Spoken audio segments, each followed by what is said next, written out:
Hi and welcome to another episode of the Getting Things Done podcast from Vital Learning. I am Morten and I am here as always with my super duper very good friend and colleague Lars Henriksen. Привет, Lars. Привет, super duper great colleague, friend, Morten. Good to see you as always, and as always, good to be with our listeners and viewers out there. Quite a lot of viewers these days on YouTube, so hi to everyone out there. We always start off with a quick reminder of the purpose of this podcast, which is to help you learn GTD or become even better GTDers. We hope that today's episode supports you in that. If you are new to GTD, we recommend you go back and listen to the audio versions of episodes 1 through 6 to get an introduction to the basics of GTD. That's where we cover the 5 steps. Today's episode number is 104, and today's topic is checklists. We wanted to get back to that. And before we dive into that, I just wanted to quickly mention the GTD summer camp that is coming up. We're seeing more and more people signing up for that, gtdsummercamp.com for more information. So great to see so many people from across the world signing up. And the reason I wanted to mention this just before we get started is that we are looking now to have a session with a test of a GTD board game. So just to, show how cool GTDers are, one of the Danish trainers is actually working on a GTD board game, and he will test it out at the GTD summer camp. So learning GTD and playing around with that, sort of a game of life kind of thing, and unexpected events, and it's just so cool. So I had to mention that right as we started now. gtdsummercamp.com, June 15 to 16, 2024 in Denmark. Going to be a lot of fun. I'm really looking forward to that and all the other fun stuff that we will be doing. Me too. It's always good fun and a lot of very nice people. GTDers are the nicest people, so everyone who goes there is, they want the best for you and for helping each other become better GTDers. So if you haven't done it yet, GTD summercamp.com. Be there or be square or something. as the hip kids say. The hip kids said 20 years ago. I'm sure there's another something now. I feel like an old fart. So, okay. And by the way, for those of you who are not listening to this but viewing, you will observe that there's something new with Lars today. So if you're listening, and we are not going to tell you what is new with Lars, but if you you must go to my YouTube channel for see that. Search for Morten Rovik GTD and you will find my channel. You can look what's different with Lars. So now 2 plugs done. Okay, good. Today's episode title we dubbed checklists. And this is something that we both have been dabbled with for some time. I don't know if I've been doing this the longest of us, but I shared at some point a checklist with you that I created to some of my coaching clients. And we are going today to walk you through the best practices of a daily checklist. Why is it necessary and how does it work and what should be on it? So is that a good bird's eye overview of the daily checklist, Lars? Yeah, I think so. I think, overall we've talked about checklists a number of times. I did a quick search through the show notes, and we've covered that in 6 different episodes over the years that we have done this podcast for Christmas checklists or any sort of packing checklist before your holiday or things that you do on a recurring basis. But specifically the GTD, sort of the daily checklists was something that we wanted to talk a bit more about. It's something that's come up quite a bit for me in the last 12 months that I have been sharing the list that I stole from you from way back in the day that you've shared with coaching clients. So I shared that with other GTDers and they thought, oh, wow, that's really cool. And they hadn't really come across that. So wanted to do a quick episode on that and share that with everyone out there. And hopefully that'll improve their GTD practice. I know at least for me, especially in the last 6 months, where I've been refining sort of my own checklist for this sort of a daily purpose checklist. It's been really, really, really helpful. So hopefully it will for you as well. Hopefully. So I just want to take the trip on, out on the outer rims. So why on earth would such a list be beneficial? And especially for new GTDers or GTDers who want to get the GTD routines to stick and establish the habits you need to establish to create a routine after a while. It is a very good tool for that, and it helps you as a daily checklist to both remind you that getting things done exists and that you're committed to yourself to get good at it. And secondly, it creates an overview of the best practices, so you don't forget that they exist at all. And so I don't know. Should we just then try to look at the items that might want to stay on such a list? I think maybe your list would be a good starting point. Yeah. Yeah. So I've created. This is just I'm going to share from orally what I've written down because it's in Norwegian, this list. So, but I will translate how it could look. And remember, if you take notes from this episode, make sure that you are thinking this thought, having this thought with you, is that I have to adapt this. Don't copy it, just adapt it to your needs. So I've divided this into 3 headlines during weekday daily checklist. Is the first headline is when I arrive at work, and then second is when I have some available time at the office, home, or when traveling. And that is execute. And before I leave the office or before I leave work. So the 3 headlines: when I arrive work, when I have available time at work, home, or traveling, or when I leave work.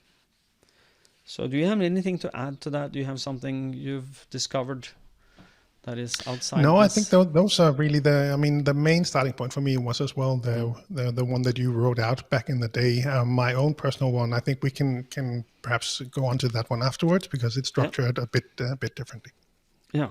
Okay. So the thinking here is, if you go to the first headline, so when I arrive at work, the reason you should have a checklist, and I'm going to say something that might feel like heresy to some people. Say I would suggest that you make it on paper. That white thing that comes out of a printer, and I'm going to do just a little tell you why I think that is a good idea. The first reason why is I think that such a checklist, if it is on paper, it becomes distraction free. If you have it somewhere else on your computer and you're doing a physical activity and go into your computer and then suddenly see an email or something that distracts you, you fall out of the sequential process of a checklist. So making it to paper, printing it, and what I've suggested for quite a few clients who have come back to me said it was revolutionary for them. Yes, revolutionary.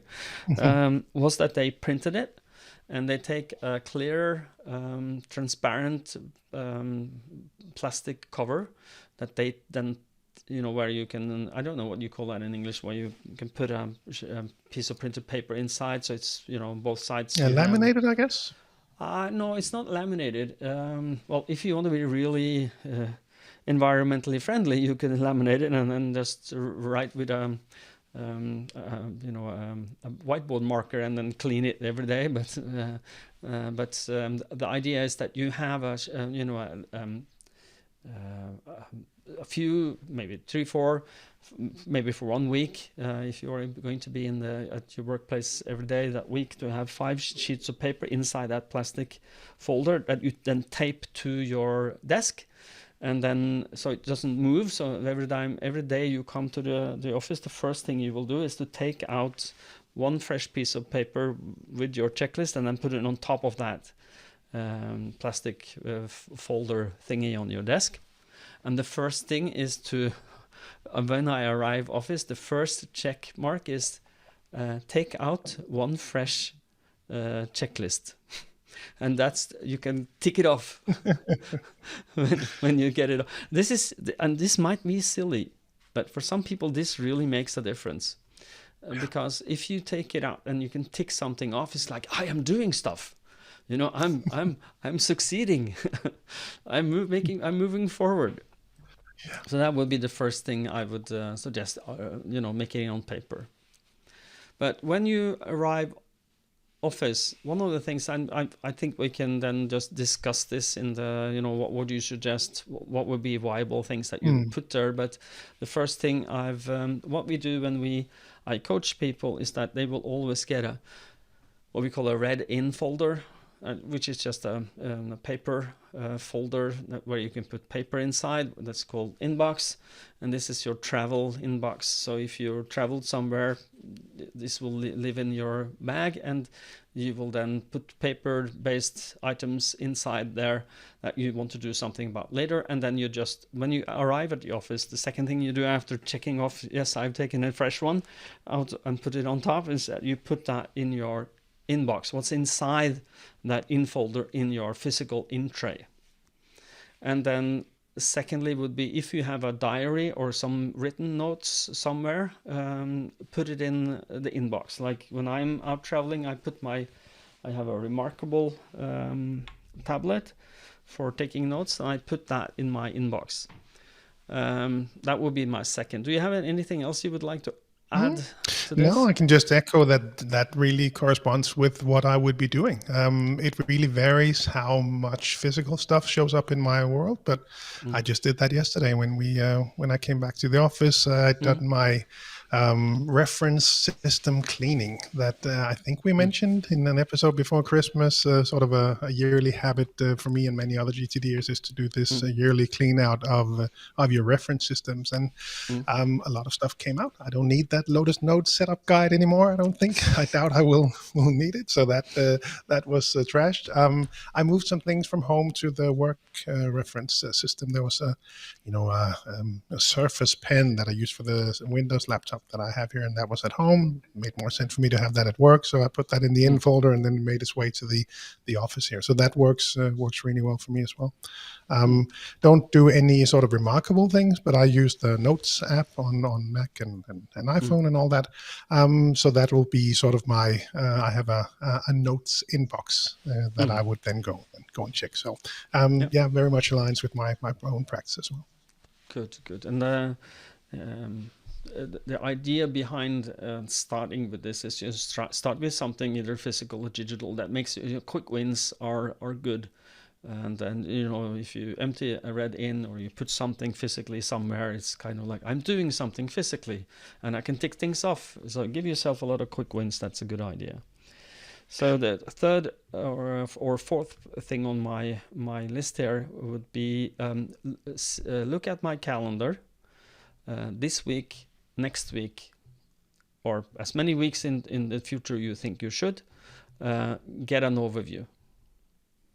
The idea there is to look at the hard landscape as the first thing you do in the morning. A lot of people that I know, that I've been coaching, and I'm sure you can attest to this, Lars, have the first thing they open in the morning, or maybe even the first thing they open after they open their eyes, is the calendar. Sorry, is the email. Yeah. So exactly, which is not the best practice. And I wanted, I don't think we have really addressed this, but to see email as the first thing you do in the morning or the first thing you do in your office is not productive. It is not. The reason being is that you will then be pulled into the latest and loudest instead of, getting the overview. You need to make good decisions. So if you start in the hard landscape like your calendar, then look at your lists, then email would be the third thing maybe, and then clarify and organize emails into your system. The reason why I'm being very I'm being overly clear on this topic, is because I know by personal experience that I remember one time I was on my way to an early meeting with a client, and I stupidly opened my email when I was just before I got into my car. And that whole car ride was full of that email that where some client was not happy. It was not a reasonable unhappy, but he or she, to be neutral, was not happy with how we handled the situation. And that totally killed my meeting with that client, because it was inside my head. I couldn't do anything about it. I couldn't resolve anything, but that feeling was in my brain. And it ruined my meeting. So don't do that. Don't read emails when you don't have to. Read emails when you can clarify and organize them. And I know, Lars, you have been email snacking before. Tell us how you got out of that. Tell us how you got out of that habit. But I can recognize that exact story, and I've done that. It was many years ago, but that's when it occurred to me that in a break, in a seminar that I was delivering. You see so many participants, they will bring out their phones and they will look at whatever Facebook emails, whatever they might be looking at. And I did some of the same, I think, during a lunch break. And there was an email somewhat similar to what you described, I think. And it just stuck with me, and it just distracted me from being present. And again, the whole point of doing GTD is trying to stay present with whatever you're doing. And that obviously did not support me in that. So that was a lesson learned back then. That one I have stuck with. Email snacking could perhaps sometimes still happen in a sort of a daily scenario where I don't have any meetings or anything coming up. But certainly in those, especially in coaching scenarios or in seminar scenarios or whatever, when I want to be extra sure that I'm not thrown off course with an email that I did not need to see at that time, I'm very very aware of that. Okay, so we do both agree and highly recommend you do not read emails when you don't have to read emails. And don't start the morning with reading emails. So when you are first in the office, look at the calendar this week, next week, maybe the week after, if it feels good for you, and get an overview. And when you have that overview, you understand, well, everything is on hunky-dory and I'm on route and I am on plan for doing what I wanted to do. Maybe you should then try and do the following, which is look your next actions list that are relevant. And with relevant, I mean, like if you are in the office, you have an office list, that's a relevant list. If you have an at PC list where all your PC work for work is, then look at that list. And make sure that you are looking at this and with the perspective that if I have some time today, based on the calendar I have, what would I like to happen? So the way I used this is when I go through my next actions on my at office and at Mac list, I look at what is relevant, and then I star it so that it's and I don't start a lot of things, but just if I just do this thing today, it's a way to bring it to my attention. So when if I have a meeting or a coaching or something, then I have some time, I know that if I can this is the most important thing I can do after that or during the day. So just a way to bring the most important things to, so you don't have to make that decision when you're tired after a meeting, for example. That's my idea. So anything to add to that?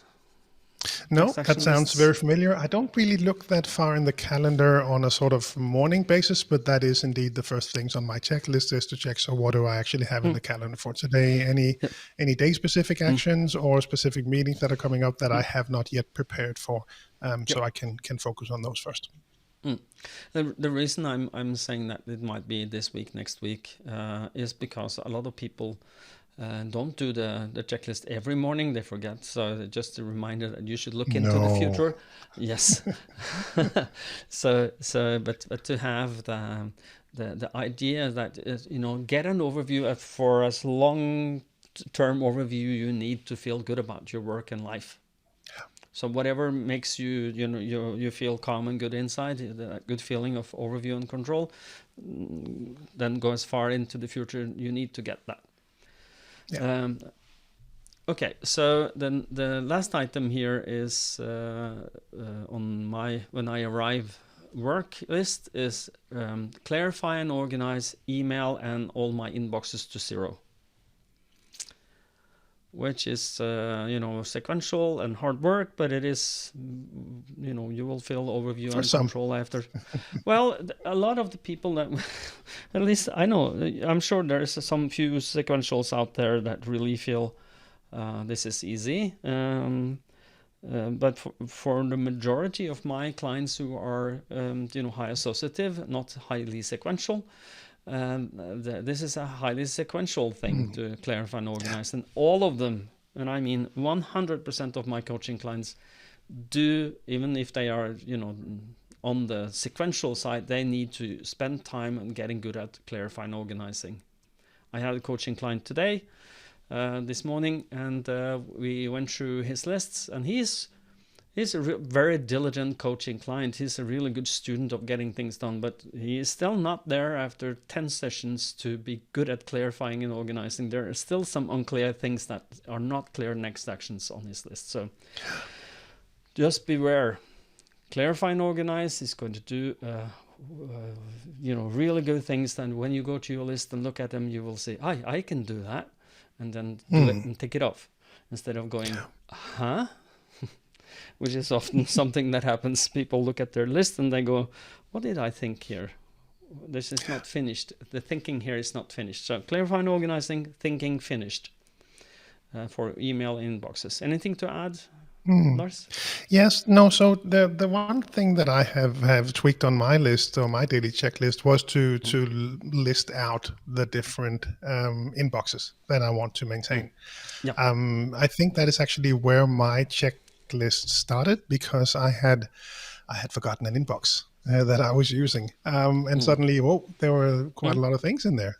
It was my Memos app that I had removed. So I play around with my setup all the time, and use the Memos app quite a bit. At sometimes, when I'm driving a lot for seminars or coaching, then I would throw a lot of stuff in that Memos app. But then that has sort of drifted off my radar. And then, I needed to have that list now. So I have my 5 inboxes that I will check off if I feel the need. So I think for me, this is more of a, after I have checked the calendar, I have actually written out a question for myself. Do you want to deal with inboxes, or do you want to go for the day specific stuff that I have in my list manager? So if I choose to go for the inboxes, then I have the notes app, the reminders app, the memos app, mail, and physical inbox. So those are the 5 inboxes that I want to stay on top of. And then I can check them off as I go through these. Yes. And it's, again, like you said, it's those simple wins. It looks really, this feels, even though it was empty when I started. Yep, notes is empty. Done. Reminders, done. and I'll take that win every day, assuming there's nothing in there, of course. Otherwise, I would clarify and organize. Yeah, me too. And so if you want to use Lars's idea, which I think is a good one, is that to list your different inboxes. It could be under the item clarify and organize email inboxes to 0. You can make a indent and have the checkboxes for those inboxes, so whatever is relevant for you. So anything else to when I arrive at work? No, I think that's the starting point to revisit the list and the inboxes. Yeah, I agree. Okay, so moving on, when I have some spare time or where I'm not in meetings, I want to work a little. So when I have some spare time at work, home, or when traveling, and we talk about executing to do things. This is the 5th step of the methodology, where you want to you have 30 minutes. What do you do? And these are a checklist here is a little. You can use it for everything every item you look at. But if you want to build the habit of getting things done, to choose what to do in the moment could be difficult if you haven't done that already. So if you haven't star marked something, if you haven't done something, and you have your lists, how do you choose from them? So the way I've structured this is 4 points here for tick boxes. Look at the at list that I have. So my next actions list where I am. So if I'm in my car traveling somewhere, look at my phone list, for instance, or my errands list. If I'm in a hotel room, and I have my PC and I have internet, which is, often you have, even though the hotel don't have. You are online, then I can look at my Mac list instead. I'm not at the office, so the Mac would be the proper list to look. Maybe at my phone list if I have something like that. So check the next action list that is relevant. And then when I look at that, when I say, well, I can do these 3-4 things, then the next thing you need to do is assess how much time I have on my hand to do this. So if you have half an hour, what could fit into that time frame? So I have these things I can potentially do. How much time do I have at my disposal to do them? And then clear off the things that you're not doing. And then thirdly, assess my mental energy level. Are you at high energy or low energy? Make sure that you don't try and do Einstein stuff when you're more like a pudding. Your brain is mush, and don't choose something that requires high mental energy. And then lastly, what will give me max payoff to do right now? So of the things that is less, if you have 2, 3, 4, 5 things left, I don't know how many you will have, but then what after you considered where you are, what you're at, how much time you have, what's my mental energy level, and then ask yourself what will give me max payoff to do now. And it is the way to choose. It helps you choose what you need to do. And please note, people who are not very well versed in getting things done, that the payoff is also priority, and priority actually comes after you assessed your mental energy level. Which is a little, because a lot of people say, I have to do this really difficult thing, but I don't have my brain. So what am I doing here? Yes, I'm trying to solve a problem which I can't solve because I'm mush, and that's not very good. That's not very intelligent decision making. So do it but that always comes up, and that I'm sure it does in Norway and anywhere in the world. It's always an interesting perspective for people to apply the limiting criteria as opposed to what do I actually have to get done, and how do we actually then figure out a way to do this in the most productive way. Yeah, because this is the way out of latest and loudest. The way to choose and feel good about what you've chosen to do. You will consider the priorities and what will give you maximum payoff to do right now. What's the priority here?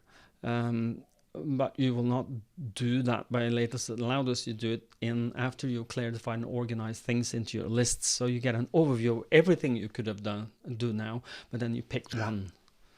And you will feel good about your decision, and you will be able to do the whole thing here. So anything else to add to the execute do? No, I think that pretty much covers it. And again, for those who are familiar with GTD, the limiting criteria is the starting point here. For me, I will have some day-specific reminders that I will also need to pay attention to and balance in all of this, both coming from the Reminders app and from our CRM system as well. And I think that was also one of the key reminders for me to go in there and check. I disconnected. There was a calendar integration. I disconnected that because it wasn't working well with my calendar. And then I forgot to go in there and check. So I had to put that on the list as well to make sure to go in there and deal with the day-specific reminders that I had scheduled for myself in there.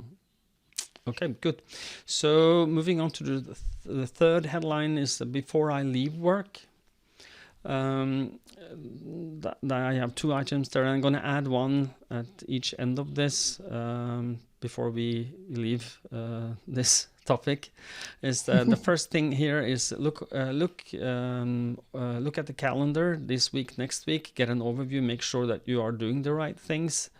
So you feel that, okay, I can leave the office. There is no meetings that is going to kill me. There is, tomorrow and the day after or on the third day, maybe I feel comfortable. I don't have something that will mug me in my free time. And do clarify and organize emails and all my inboxes to 0. And then you can then just, as we did in the clarify and organize, is to have that sub list of which inboxes you want to tick off. Yeah. Anything to add to this? No, I think that makes sense, and I recognize as well. I don't explicitly have that on my own personal checklist, but I do recognize both with checking the calendar, what's coming up next in the coming days, and also with the date-specific reminders that I have in my reminders application, what is coming up tomorrow, and not just looking at the number of things that are waiting for me, but just quickly scanning through what have I thought at some point was a good idea for me to do or consider doing in the next day. That's really helpful for me because sometimes I can look at that number and I will have many date-specific reminders, perhaps too many for some people, but I think for me it works well. But I do need to consider them and revisit them. And for example, today I had 13 reminders, and for some people that might be a lot, but they were gone in 20 minutes, I think, because they were just sort of quick things to check off, quick emails to ship out, and great way to start the day with 13 check boxes already done. And now it's playtime. What Getting things done. Succeeding with life and work. Yeah. Yeah. Hopefully, assuming that those were the right things on the list, but let's assume that. But if you've done your horizons of focus, you know what your purpose of life is, and what your values and your principles are. What is your vision for the optimum life you would like to live, and then use that to decide what goes into your system. What do I say yes to? What do I say no to? And then if you then review that before you go home, you can go home and feel, yes, I've done the things I should today, and I know that tomorrow will be a good day. And that is why we are getting things done, is to feel good about life and the universe and all the commitments we give to ourselves and the other expect us to commit on. So. The last part I would like to add, and I would like to add that at the end and at the beginning. We didn't do that when arriving at the office. I would suggest that you do a mind sweep. A mind sweep is the grab a pen or paper or open your inbox in your list tool and just see, have I missed something? Is there anything I can remember I've been thinking of that I didn't write down? And then suddenly, oh yeah, then and this and who and all of these things that I got a message in the hallway between after lunch on route for my office. Somebody asked me about something and I didn't write that down. Just write it down. And I remember suddenly the door handle on the car is a little loose. I need to do something about that door handle car. Just get it out of your head, so that when you go home to be with your family, you will feel good about not doing what you're not doing at work. You feel, okay, I'm nothing dragging on my attention. So, and doing that as the first thing you do in the morning, or as when I arrive the office, I would suggest that you do that. Maybe not the first thing, but one of the first things after, just to do that. And then David Allen Company has some checklists you can buy if you go to the gettingthingsdone.com and find the store. There's this PDF you can buy where you have I don't know what's that called in English again. It's lokke frem løse tråder på norsk. The trigger lists, yeah. Trigger lists, yes. What has your attention personally and professionally? It's half a letter size times 2, so it's one for professional, one side for professional, one side for personal. It's just a way to remember what you have forgotten. It's a way to lure those things to the surface. So, and it has some headlines and some items there. It will help you both establish the habit of capturing everything that has your attention, doing the mind sweep, but it is also a way to pull out all the details. Like, okay, I have systems. Do I have decorations? Oh, I've forgotten something about that. Or business cards. Do we still use that? Should I use a digital one? Oh, that's an idea I had, but it was just in the back of my head. I didn't write it down. So just use that as a way to get everything out of your head. Yeah. And the reason, again, why you would consider creating such a checklist and creating it, and I would suggest you have 2 options. Of course, one, you can keep it in your list manager or note manager, someplace where you want to take them off. Or if you do them on paper, that doesn't really matter, even though if paper is a lot more physical, tactical, is not tactical. What do you call that? Tactile. Tactile. Thank you. And it is physically something outside of your computer, outside your digital world, that reminds you that you want to do this. I'm a big fan of that, at least as a starter. So you can get to establish this as I get into the office. I'm tired. I have a cup of coffee. I go. I plug my computer in, and I see my checklist. I should not go emails now. Well, let me follow my checklist, and I feel good. I can take things off as done. Yeah, and it really, I mean, for me, it comes back to exactly what you said, that it helps me feel calm and trust that I'm working on the right things at the right time. That's really what it helps me do. So I don't have to come up with all the ideas. What could I be doing? What should I be doing? Smart Lars made a list, and I'm gonna, take that as my starting point and work from that. So Lars, your checklist is digital. Why is it like that, and how does it look? You wanted to lift the skirt and show us what's under. We have the physical version of the checklist is actually printed at home. My wife got a hold of it and really appreciated it. So she printed it and put it next to the computer at home. So she uses that. For my checklist, like you said, it's digital. So I have set it up in Apple Notes. And the way I have made it easily accessible is to have a widget that simply just points to that note. So it's always visible for me. It's always just one click away to find that daily checklist, and it also helps me keep hold of that habit of actually using that checklist. So that is the digital equivalent of what you described, and having that printed and putting it on the desk. It's a widget for me right in my face here, with just a few others. So I will naturally be drawn to that. Some people I've come across where they have made digital lists that they have could perhaps set it up as a template and have that sort of that they create a new one every day, so they could sort of track their progress and how they use it. For me, I have not personally found that neat, but that's of course one way to do it as well, to just create a new one every day that you want to start using one. But for me, I just start off the day by unchecking everything and then checking it off if they're already done, and getting that win that we spoke about. And if you're doing this in Apple Notes, you can right-click, or you can go in the menu and then uncheck everything. I don't know if you've seen that. That's a shortcut for if you have a long list. Cool. Yeah. I'm using that because I use Apple Notes as my weekly review checklist. So that's one of the features I use all the time, or at least one. I had not seen that. Yeah, it is right there. Yeah. And select everything. Well, I've completed most of my inbox already today, so I just want to double check that memo that we spoke about. So I won't do it right now, but perhaps tomorrow. No.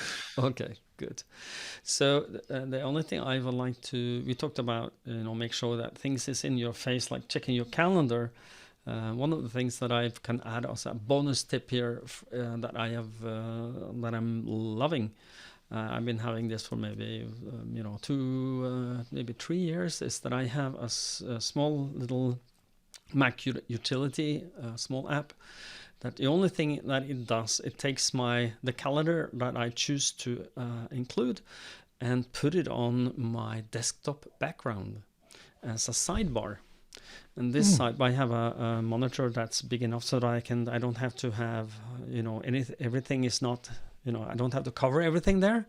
And so I can see it while we're recording. I can just look what's the next thing that comes up for me, so I don't forget things. Because I'm very easily distracted. I think we both are.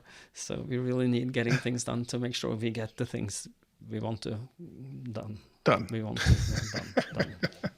Yeah, no, I've switched actually just to take that quick rabbit hole. I used to have that as a widget. I don't anymore because the latest version of iOS, when it's hanging on my MagSafe, it switches to that where I see the time and I see the next calendar appointment. So that's where I have that now. Otherwise, okay. I would have it as a widget or part of the screen. Yeah. If you are on a Mac and would like to have a look at this, it's called WallCal, WALLCAL, and it's part of the setup suite, but it's also, I think, a standalone app you can buy or subscribe to. And for me, that works well.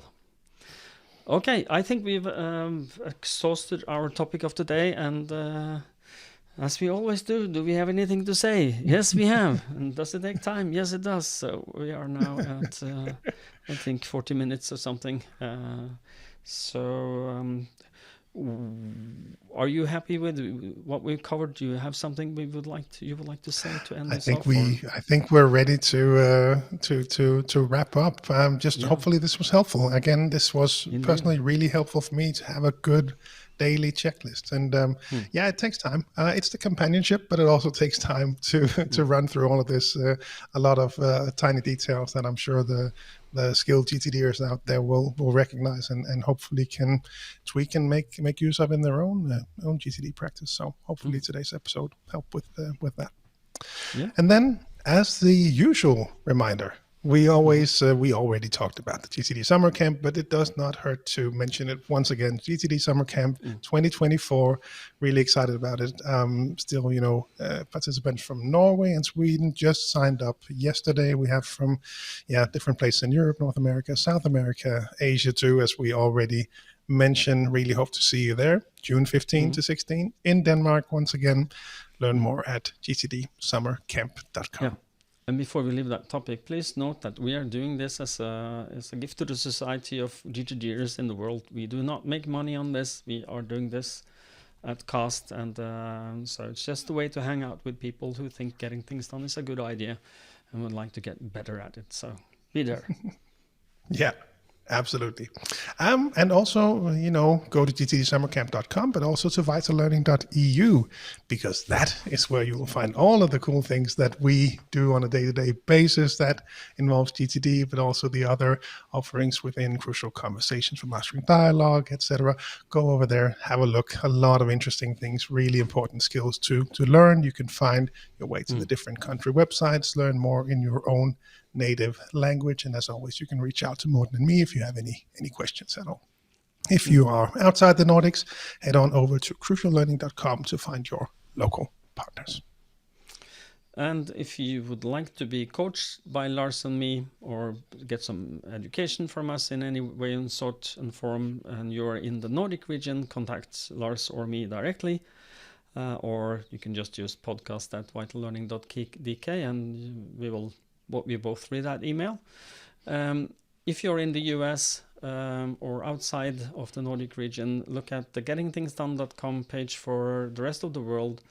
And if you're in the US and Canada, go to gtdfocus.com for coaching in that region.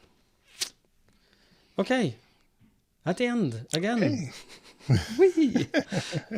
Okay, and I didn't. Now Siri just woke up and said, "Thank you, Siri. I didn't talk to you, but good." And as I do at the end of every show, I would like to remind you that you need to stay safe and stay productive. And until next time, bye-bye. Bye, everyone. Take care.